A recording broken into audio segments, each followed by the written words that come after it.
Duck and Goose, written and illustrated by Tad Hills. "Oh my, what is that?" Duck quacked. "That's a silly question," Goose honked. "It is a big egg, of course." "Of course it's an egg, I know that," huffed Duck. "What I mean is, where did it come from?" Goose looked skyward. He looked to the river. He looked over the fields. He thought very hard. "Who are you?" he asked the egg finally. "I," said Duck, puffing out his feathered chest, "am the one whose egg this is. I saw it first." Goose quickly raised one webbed foot. "It's mine. I touched it first." "Hey, you should never put your dirty foot on an egg," Duck scolded. "Don't you know anything about caring for eggs?" "Yes, I do," Goose cried out. "Stop yelling," Duck yelled, then whispered forcefully, "Don't you know that you and your screaming are very likely disturbing the baby bird who is trying to take a snooze inside this egg?" Goose wished that Duck wasn't right. He lowered his head and whispered softly, "I'm very sorry. Go back to sleep in there." And that. "My, that's quite a beauty you have," called a bluebird from across the river. Perhaps it's the bluebird of happiness. "Thank you, it's mine," quacked the duck. "Actually, it's mine," honked the goose. "Thank you." "So," asked Duck, "what do we do now?" "We should do something," suggested Goose. "Yes, you're right. Good thinking," agreed Duck. "Like what?" And they both thought. What do you think Duck thought? He thought, "This egg is private property. It's the duck's egg. No geese allowed. No honking. $5 fine." And the goose thought, "If you are a duck, keep walking. No ducks beyond this point. Quiet, please. Absolutely no quacking in this area." Those were the thoughts they thought. "Well, we must keep the egg warm until the fuzzy occupant is ready to come out," said Goose. "Excellent idea," exclaimed Duck. He pushed past Goose. "Step aside and I shall do just that." But Goose was quick too.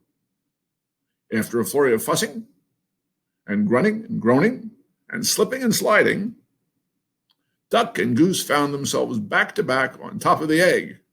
"Scoot over, I don't have any room," complained Duck. "You are much closer to me than I am to you." "Stop yelling in my ear, Goose." "Shh," Goose hushed, pointing at the egg. "Yes, yes, yes. We must remember. Quiet, quiet, quiet. We mustn't disturb the little one."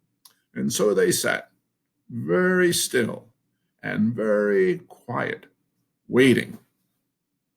For a long time, they waited. And that's what waiting looks like. They listened to the crickets chirp and the frogs burp. "I'm going to teach this baby duck to quack like a duck," Duck boasted. "Well, I'm going to teach it to honk like a goose," Goose honked back. "I'm going to teach this baby bird to waddle," Goose added. "So am I," Duck said. They heard the pitter-patter of the rain. "I'm going to teach this baby bird to swim," Duck said. "Me too," said Goose. To pass the time, they sniffed wildflowers in the warm sun and shared breadcrumbs while Goose taught Duck to honk. They watched the sun set in the sky, and Duck taught Goose to quack. They counted the stars in the night sky. "Let's teach our baby to fly," said Goose. "Good idea," said Duck. "I'm sure our baby will be a fast learner," said Duck. "If it takes after you and me, I'm sure that you're right," agreed Goose.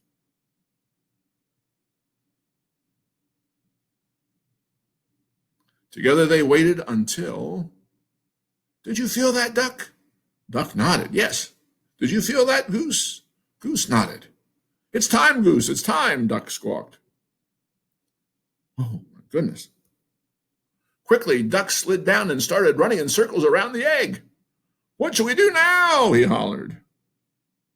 "I think we should remain calm," Goose yelled back. "Excuse me," a little voice called out. Duck stopped. In all the exciting confusion, he had failed to notice the blue bird kicking their egg. "Can I play too?" she asked. Play? This is no time for play, yelled Duck. This is no time for games, yelled Goose. And what's with the kicking? I was only trying to get your attention, said the little bird. Well, you got it, Duck huffed. False alarm, Goose, back to work. Can't you see that we are very busy here? Goose explained the bluebird. This is serious business. This is perhaps the most important moment of our lives. Oh my, I am sorry, apologized the bluebird. I had no idea. I just thought that maybe I could play with your ball. It's a really nice one, she added. And then she flew away. Goose gulped. Did she say ball? He whispered to Duck. You know, I did have my doubts, Duck finally said. It is a bit squishier than the most of the eggs I've encountered. Yes, and I must say I was somewhat suspicious of those big dots, Goose admitted. It may not be an egg, but it is lovely, said Duck.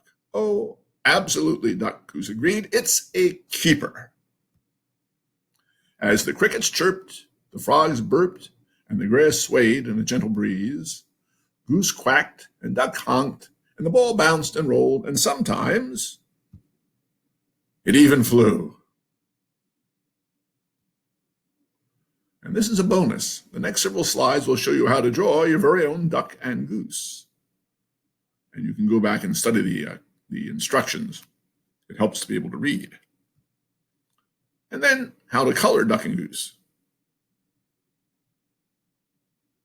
And finally, some things to think about in terms of open and closed eyes, and happy and confused, and angry and surprised looks on duck and goose.